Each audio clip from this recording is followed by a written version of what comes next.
आज हम बताने वाले हैं केमिस्ट्री का क्लास 10th का ऑब्जेक्टिव, जो पिछले क्लास में 66 तक करवा चुके थे। उसके आगे आज 67 से चलते हैं।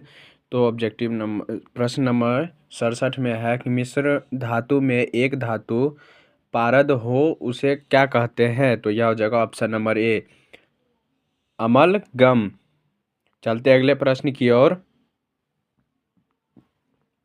एक अधातु जो गैसीय अवस्था में पाई जाती है, यह हो जाएगा हाइड्रोजन, ऑप्शन नंबर सी। चलते अगले प्रश्न की ओर।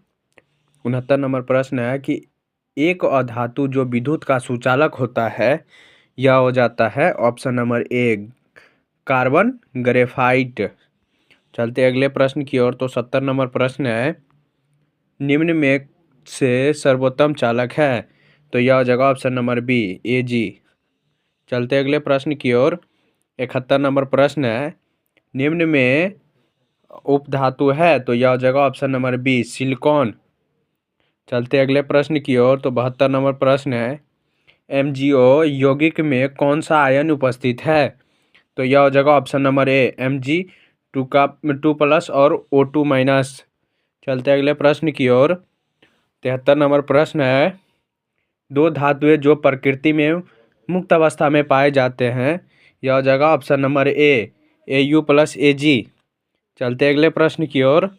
74 नंबर प्रश्न है, सल्फाइड अयस्क सांद्रण किस विधि से किया जाता है। तो यह हो जाएगा ऑप्शन नंबर बी, फेल्पलवन। चलते अगले प्रश्न की ओर। 75 नंबर प्रश्न है, कार्निट अयस्क को किस विधि से ऑक्साइड में बदला जाता है। तो यह हो जाएगा ऑप्शन नंबर ए, निस्तापन। चलते अगले प्रश्न की ओर। 76 नंबर प्रश्न है, लोहा के प्रमुख अयस्क है। तो यह हो जाएगा ऑप्शन नंबर सी, हेमेटाइट। चलते अगले प्रश्न की ओर। 77 नंबर प्रश्न है, बॉक्साइट किस धातु का मुख्य अयस्क है। तो यह हो जाएगा ऑप्शन नंबर बी, Al। चलते अगले प्रश्न की ओर।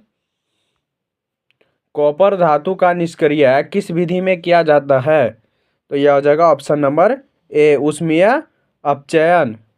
चलते अगले प्रश्न की ओर।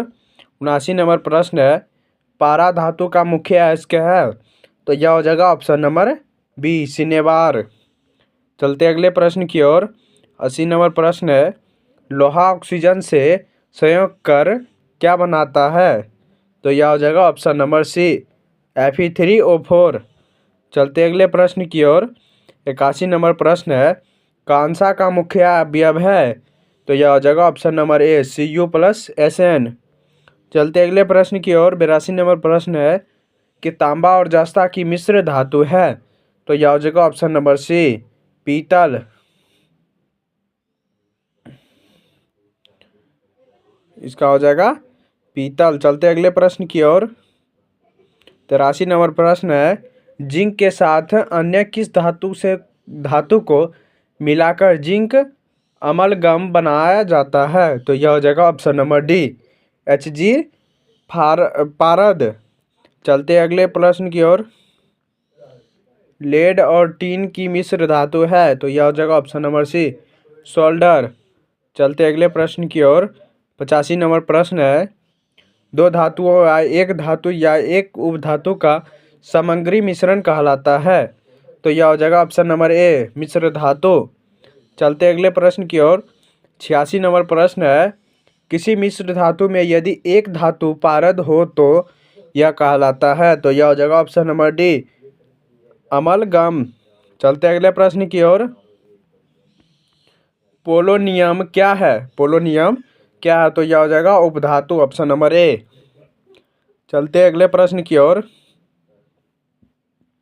88 नंबर प्रश्न है, एक ऐसी धातु जो वायु में संचारित नहीं होती है। तो यह हो जाएगा ऑप्शन नंबर डी, Au, सोना। चलते अगले प्रश्न की ओर। 89 नंबर प्रश्न है, CO2 गैस को जल में घुलाने पर कौन सी गैस बनाती है। तो यह हो जाएगा ऑप्शन नंबर सी, कार्बनिक अम्ल। चलते अगले प्रश्न की ओर। 90 नंबर प्रश्न है, अम्लों के साथ अभिक्रिया के दौरान धातुओं द्वारा विस्थापन गैस का नाम है। तो यह हो जाएगा ऑप्शन नंबर बी, H2। चलते अगले प्रश्न की ओर। 91 नंबर प्रश्न है, सक्रियता श्रेणी में सबसे ऊपर स्थिर धातुओं का निष्क्रिय किस विधि से होता है? तो यह हो जाएगा ऑप्शन नंबर ए, विद्युत अपघटन। चलते अगले प्रश्न की ओर। 92 नंबर प्रश्न है, लाल तप लोहे पर जल वाष्प की अभिक्रिया से बनाने वाला पदार्थ है। तो यह हो जाएगा ऑप्शन नंबर सी, Fe3O4। चलते अगले प्रश्न की ओर।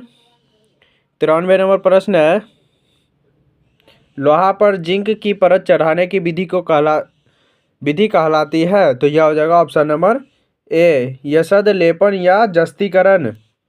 चलते अगले प्रश्न की ओर। सबसे अधिक आघात वर्धीय और तन्य धातु है। तो यह हो जाएगा ऑप्शन नंबर ए, सोना, Au। चलते अगले प्रश्न की ओर। सिनेवार किस धातु का अयस्क है? तो यह हो जाएगा ऑप्शन नंबर सी, Hg। चलते अगले प्रश्न की ओर। एक धातु जिसका संक्षारण होता है। तो यह हो जाएगा ऑप्शन नंबर ए, Fe। चलते अगले प्रश्न की ओर। ड्यूरोलिमियन एक मिश्र धातु है जो कि बना है। तो यह किसे बना है? तो यह हो जाएगा ऑप्शन नंबर ए, AlCuMgMn। चलते अगले प्रश्न की ओर। लास्ट और आखिरी है कि धातु को उसके ऑक्साइड से प्राप्त करने के लिए किस रासायनिक प्रक्रम का उपयोग किया जाता है? तो यह हो जाएगा ऑप्शन नंबर डी, अवकरण और अपचयन।